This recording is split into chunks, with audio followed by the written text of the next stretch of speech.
당신은 더 이상 신경 쓰지 않게 되었다. 한때 당신의 감정을 고갈시키던 사람들은 이제 당신에게서 아무것도 얻지 못한다.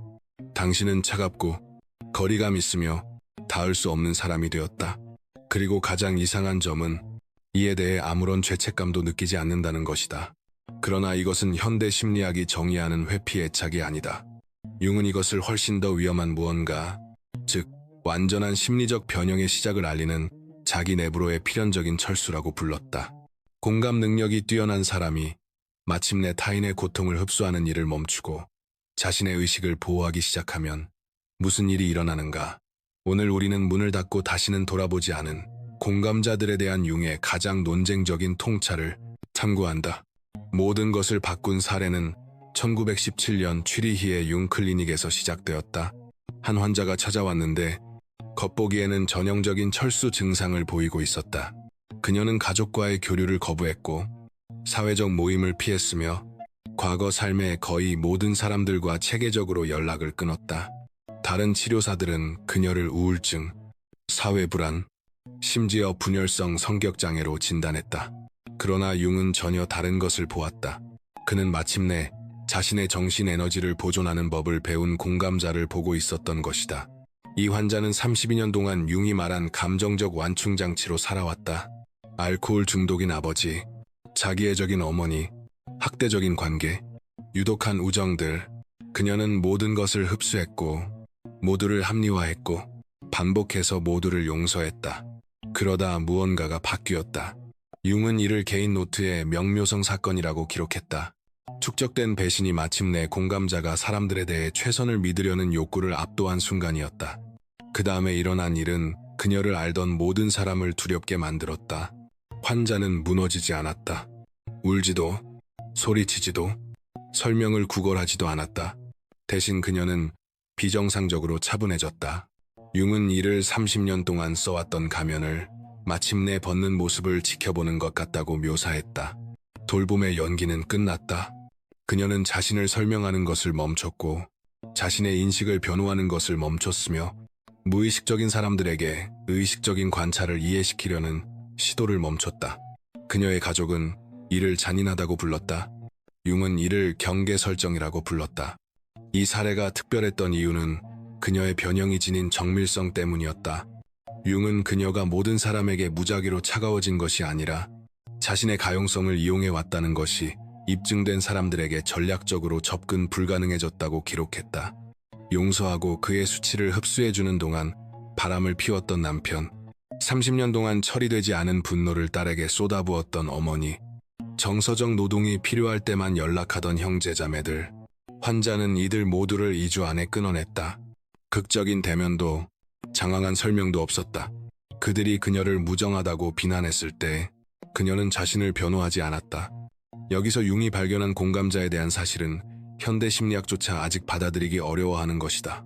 공감자는 다른 사람들보다 더 많이 느끼는 것이 아니다. 그들은 더 많이 지각한다. 그들의 뇌는 대부분의 인간이 접근하지 못하는 수준에서 감정 정보를 처리한다. 그들은 공손한 대화 아래 숨은 거짓말을, 자신감 있는 태도 뒤에 절박함을, 배려로 위장된 조작을 본다. 융은 적서시기의 노트에서 우리 가운데에는 의식적인 소통뿐 아니라 환경 전체의 무의식적 분위기까지 흡수할 만큼 정신장치가 극도로 정교하게 조율된 사람들이 있다고 썼다. 이것은 선물이 아니다. 그것을 지닌 대부분의 사람을 파괴하는 짐이다. 공감자는 모든 것을 본다. 그리고 모든 것을 본다는 것은 다른 사람들이 통합하기를 거부한 그림자를 모두 짊어진다는 뜻이다. 어머니가 인정하지 않는 분노, 오만 뒤에 숨긴 연인의 불안, 솔직함으로 가장한 친구의 잔혹함, 공감자는 타인이 받아들이지 않는 모든 어둠의 저장소가 된다. 이는 융이 말한 참여 신비 상태를 만든다. 이 상태에서 공감자의 심리적 경계는 완전히 녹아내린다. 그들은 자신의 감정과 주변 사람들에게서 흡수한 무의식적 내용물을 구분할 수 없게 된다. 그들은 우울함을 느끼지만 그 우울은 배우자의 것이다. 불안을 느끼지만 그 불안은 부모의 처리되지 않은 트라우마다. 무가치함을 느끼지만 그 수치는 자신의 결핍을 직면할 수 없는 사람들이 그들에게 투사한 것이다. 대부분의 공감자는 수십 년을 이 상태에 갇혀 살아가며 자신을 제외한 모든 사람을 흡수하고 처리하고 치유한다. 융은 이 패턴을 마침내 깨뜨리는 것이 무엇인지 밝혀냈다. 그것은 하나의 거대한 배신이 아니다. 그것은 축적이다. 미세한 배신 위에 또 다른 미세한 배신이 쌓이고, 공감자는 사람들이 언젠가 자신의 희생을 알아보고 돌려줄 것이라 믿으며 이를 계속 무시한다. 공감자는 모든 것을 기억한다. 진실을 말했을 때 지나치게 예민하다는 말을 들었던 모든 순간, 경계가 침해되었던 모든 사례, 정확히 무슨 일이 일어날지 예측했고 부정적이라고 비난받았던 모든 순간, 융은 이것을 감정장부라고 불렀다. 공감자는 무의식 속에 완벽한 기록을 보관한다. 이 장부는 수년, 때로는 수십 년 동안 조용히 쌓인다. 그리고 마지막 항목이 등장한다. 저울을 기울이는 배신이다. 그것은 종종 그들에게 일어난 최악의 일이 아니다. 그저 패턴을 부정할 수 없게 만드는 사건일 뿐이다. 명료성 사건은 공감자의 패턴 인식이 마침내 희망을 압도할 때 발생한다. 그들은 자신이 보호해온 사람이 결코 변하지 않을 것임을, 자신이 안정시키고 있던 가족 체계가 근본적으로 유독하다는 것을 절대적인 확신으로 보게 된다. 공감자는 망가진 존재가 아니다. 그들은 진행 중인 연금술사다. 그들의 공감 능력이 연민을 약점으로 보고 착취하는 사람들에 의해 무기로 사용되어 왔다는 사실을 깨닫는 순간, 공감자 안에서 무언가가 죽는다. 그것은 느낄 수 있는 능력이 아니라 그럴 자격이 없는 사람들을 위해 느끼려는 의지다. 융은 그 다음에 일어나는 일을 임상적으로 정밀하게 기록했다. 공감자는 더 이상 흡수하지 않는다.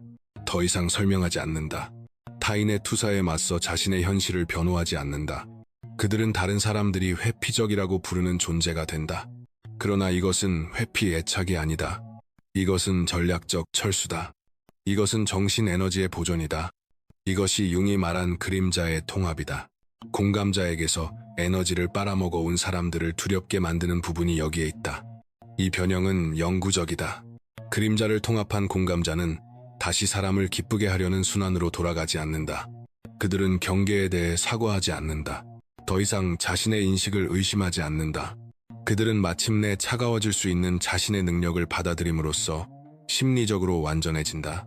사회는 공감자에게 차가움은 잔인함이고, 철수는 버림이며, 거절은 이기심이라고 믿도록 조건화한다.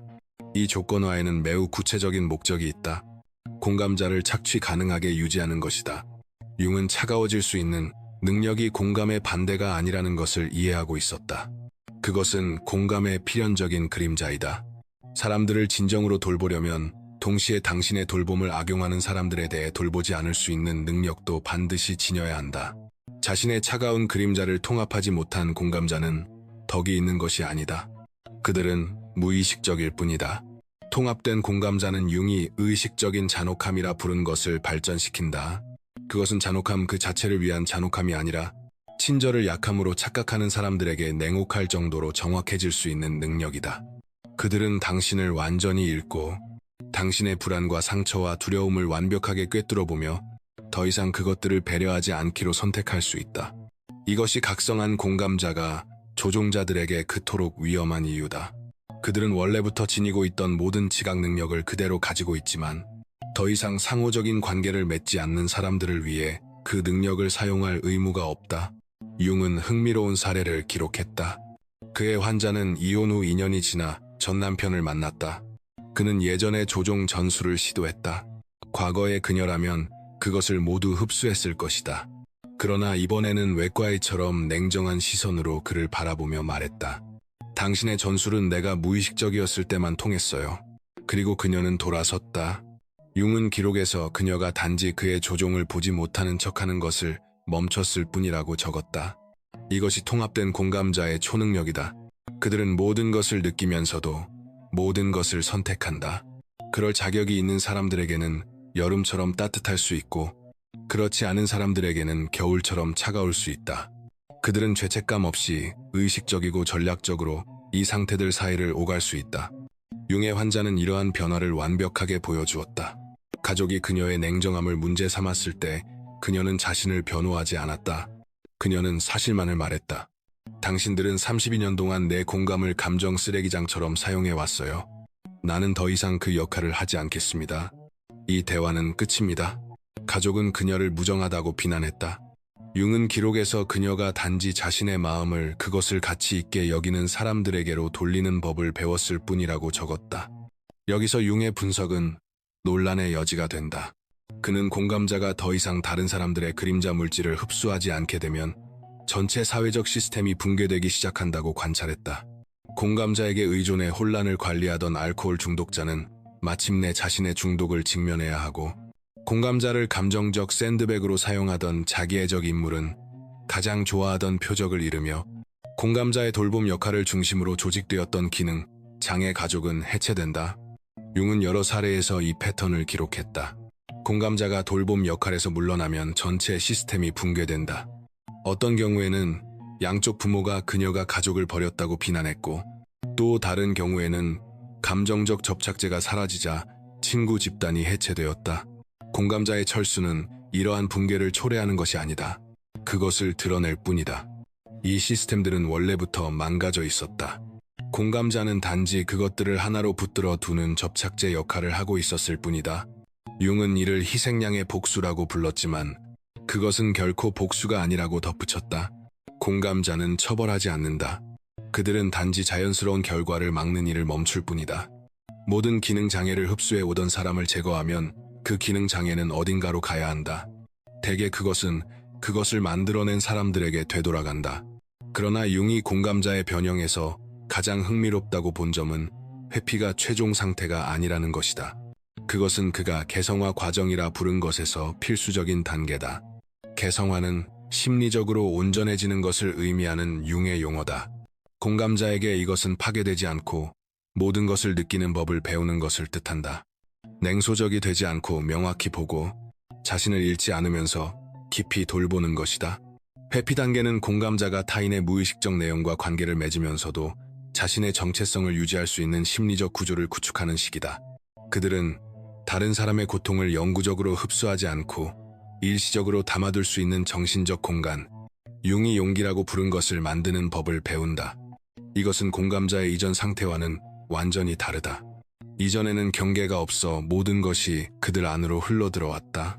통합 이후에는 의식적이고 투과 가능한 경계를 지닌다. 그들은 무엇을 받아들이고 무엇을 차단할지 선택한다. 융은 무의식적 흡수에서 의식적 관여로 나아가는 공감자의 변형을 3단계로 기록했다. 1단계는 인식이다.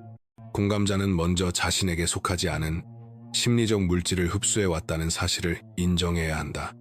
이는 급진적인 자기 정직성을 요구한다. 당신이 5년 동안 짊어져 온 우울은 당신의 것이 아닐 수도 있다. 새벽 3시에 당신을 깨우는 불안은 어머니의 처리되지 않은 두려움일 수도 있다. 당신을 무가치하게 느끼게 하는 수치는 자신의 열등감을 직면하지 못하는 파트너가 당신에게 투사한 것일 수 있다. 인식은 고통스럽다. 왜냐하면 당신이 자신의 내면 세계라고 여겨왔던 많은 부분이 사실은 다른 사람들의 무의식적 마음에서 온 오염임을 인정해야 하기 때문이다. 시간 0. 레오. 2단계는 철수다. 이것이 회피 단계다. 공감자는 자신을 감정 쓰레기장으로 사용해온 시스템에서 완전히 벗어나야 한다. 유해한 가족과의 연락 단절, 조종적인 파트너에게 설명하지 않기, 무의식적인 사람들에게 의식적인 관찰을 이해시키려는 시도 중단. 이 단계는 공감자를 제외한 모두에게 잔인하게 느껴진다. 왜냐하면 공감자가 생애 처음으로 다른 모든 사람의 편안함보다 자신의 심리적 생존을 우선시하기 때문이다. 철수 기간에 일어나는 일은 결정적으로 중요하다. 공감자는 단순히 사람들을 피하는 것이 아니다. 그들은 자신의 정신을 해독하고 있다. 수년간 흡수된 감정과 무의식적 조종은 잔여물을 남긴다. 융은 이를 수십 년 동안 독성물을 흡수한 스펀지에 비유했다.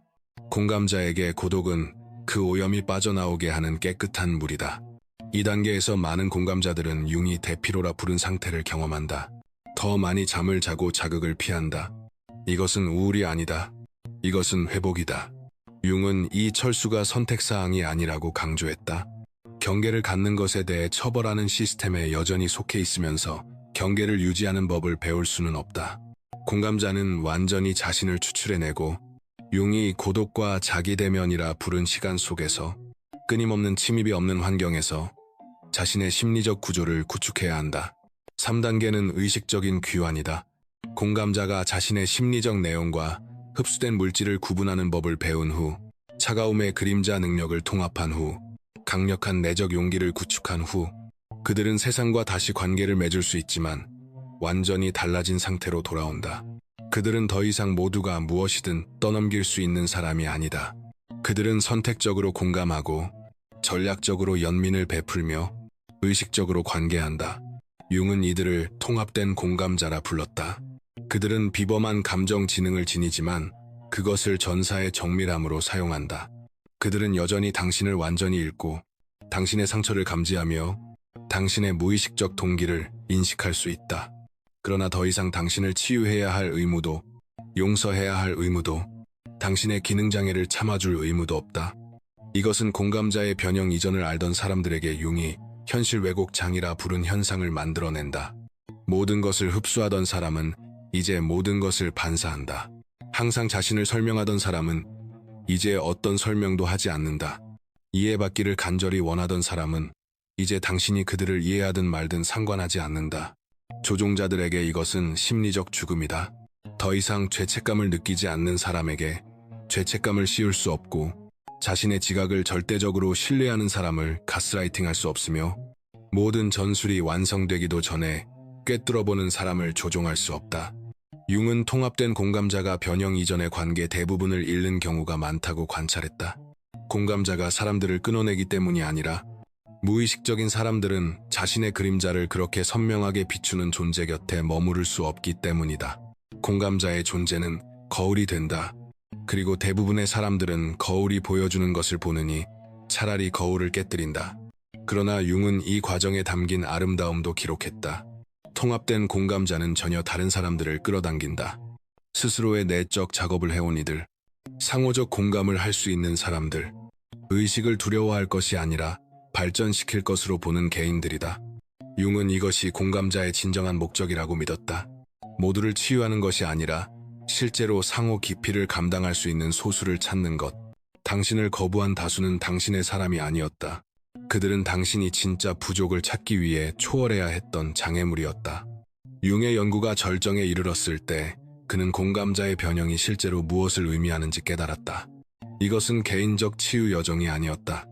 실시간으로 일어나는 의식의 진화였다. 융은 개인이 언제나 살아있는 정신의 운반자였고 사회의 변화를 가져오는 존재라고 썼다. 그림자를 성공적으로 통합한 공감자들은 집단적 기능을 수행한다. 그들은 다른 공감자들에게 변형이 가능하다는 것을 보여주고 한 번도 본 적 없는 경계를 모델링하며 민감함을 지니고도 피해자가 되지 않을 수 있음을 증명한다. 1917년의 융의 환자는 그의 가장 성공적인 사례 연구 중 하나가 되었다. 3년의 개성화 작업 후 그녀는 삶을 완전히 재건했다. 통찰력이 가치 있게 여겨지는 새로운 직업, 자신의 깊이를 상호적으로 나누는 사람들과의 관계, 무엇보다 그녀는 자신의 민감함을 저주로 경험하는 것을 멈추고 초능력처럼 다루기 시작했다. 마지막 세션에서 그녀는 회피적이 된 것이 인생 최고의 일이었다고 말했다. 차갑게 굴고 싶어서가 아니라 차가워지는 법을 배움으로써 모두의 승인 없이도 살아남을 수 있음을 알게 되었기 때문이다. 그 깨달음이 자유였다. 융은 그녀가 남은 생애 동안 선택적으로 회피적인 상태를 유지했다고 기록했다. 모두에게가 아니라 자신의 공감을 착취할 것임을 보여준 사람들에게만. 그녀는 분별력, 즉 자신의 선물을 받을 자격이 있는 사람과 그것을 무기화할 사람을 구분하는 능력을 발전시켰다. 이것이 통합된 공감자의 초능력이다. 그들은 모든 것을 느끼면서도 모든 것을 선택한다. 자격을 얻은 사람에게는 여름처럼 따뜻하고 그렇지 않은 사람에게는 겨울처럼 차가울 수 있다. 죄책감 없이 의식적이고 전략적으로 이 상태들을 전환할 수 있다. 융은 이것이 인간 심리의 미래를 대표한다고 믿었다. 어떤 감정에도 지배되지 않으면서 인간 감정의 전 스펙트럼에 접근할 수 있는 사람들, 상황이 요구하는 바에 따라 부드럽고 단단하며 열리고 닫히고 취약하고 무장할 수 있는 개인들. 그러나 그는 이 변형의 위험도 경고했다. 통합된 공감자는 두 가지 심리적 재앙 사이의 좁은 길을 걷는다. 한쪽에는 무의식적 흡수로의 퇴행이 있고 다른 한쪽에는 영구적 냉혹함으로의 팽창이 있다. 일부 공감자들은 과잉 교정한다. 다시는 상처받지 않겠다는 결심이 너무 강해 완전히 자신을 닫아버린다. 필요한 철수를 영구적 고립으로 바꾸고 보호가 아니라 처벌을 위해 자신의 통찰력을 무기화한다. 융은 이를 은둔자의 함정이라고 불렀다. 실제로는 인간적 연결에 패배했을 뿐인데 그것을 초월했다고 믿는 것이다. 진정으로 통합된 공감자는 대립의 긴장을 유지한다. 착취로부터는 보호되면서도 진정한 연결에는 열려있고 타인의 고통에는 민감하되 타인의 투사는 튕겨낸다. 깊이 돌보되 상호하지 않는 사람들에게는 돌보지 않기를 거부한다. 이것이 심리적 숙련이다. 그리고 융은 이것이 인간이 달성할 수 있는 가장 어려운 것이라고 믿었다. 대부분의 사람들은 무의식적 극단 속에서 산다. 완전히 열려 끊임없이 상처받거나 완전히 닫혀 감정적으로 죽어있다. 통합된 공감자는 이 극들 사이를 의식적으로 춤춘다. 자신에게 이로울 때 열고 자신을 보호할 때 닫는다. 공감자 변형에 대한 융의 마지막 통찰은 이것이다. 회피 단계는 성격 유형이 아니다. 발달 단계다. 영원히 머무르지 않는다. 더 완전한 무언가로 가는 길에서 통과한다. 그림자를 성공적으로 통합한 공감자는 관계를 회피하지 않는다. 유해한 관계를 회피한다. 친밀함을 두려워하지 않는다. 내적 작업을 하지 않은 사람들과의 친밀함을 경계한다. 신뢰의 어려움을 겪지 않는다. 누가 신뢰받을 자격이 있는지에 대한 자신의 지각을 신뢰할 뿐이다. 이는 경계가 없던 공감자에 익숙한 사람들에게는 회피처럼 보이지만 실제로는 그 반대다. 의식적 관여다. 전략적 친밀함이다. 이는 이빨을 가진 사랑이다. 융은 무너진 공감자들을 수십 년간 연구했다. 그는 무의식적 흡수에 갇혀 파괴될 때까지 머문 이들을 기록했고 변형하여 그림자를 통합하고 심리적으로 완전해진 이들을 기렸다. 그의 연구는 공감자들이 고통에 운명지어져 있지 않다는 것을 증명했다. 모든 사람의 고통을 흡수할 필요도 계속 상처 주는 사람들을 용서할 의무도 없다. 공감자의 민감함은 설계 결함이 아니다. 대부분의 사람들이 결코 발전시키지 못하는 의식의 고급 기능이다. 그러나 이 기능은 의식적 통합이 필요하며 그렇지 않으면 소유자에게 향한 무기가 된다. 공감자가 마침내 회피적이 될 때 그들은 무너지는 것이 아니다. 자신의 경계가 이기적이라고 말해온 수년의 조건화, 필요를 가졌다는 이유로 벌받던 가족 체계, 자신의 돌봄을 착취하고 그것을 사랑이라 부르던 관계들을 돌파하는 것이다. 회피 단계는 번데기다. 그 안에서 나오는 것은 차가운 사람이 아니다. 완전한 사람이다. 느끼면서도 파괴되지 않는 사람, 보면서도 쓰라리지 않은 사람, 깊이 사랑하면서도 자신을 잃지 않는 사람. 당신은 모두의 감정적 지지체계로 태어난 것이 아니다. 자신의 의식을 숙련하고 그 숙련을 타인에게 본보기로 보여주기 위해 태어났다. 무의식적 공감자에서 통합된 전사로의 당신의 변형은 이기적이지 않다. 필수적이다. 세상에는 모든 것을 흡수하는 공감자가 더 필요한 것이 아니라 그림자를 통합하고 경계를 세우며 상호하는 사람들에게 자신의 선물을 향하게 할 줄 아는 공감자가 필요하다. 융의 가장 위험한 발견은 공감자들이 회피적이 될 수 있다는 것이 아니었다. 회피적이 되면서 통합 작업을 수행한 공감자들이 어떤 방에서도 가장 심리적으로 강력한 사람들이 된다는 사실이었다. 그들은 공감의 선물은 진이 돼 공감의 저주는 지니지 않는다. 누구든 읽을 수 있지만 누구도 조종하지 않는다. 깊이 돌보되 전략적으로 돌본다.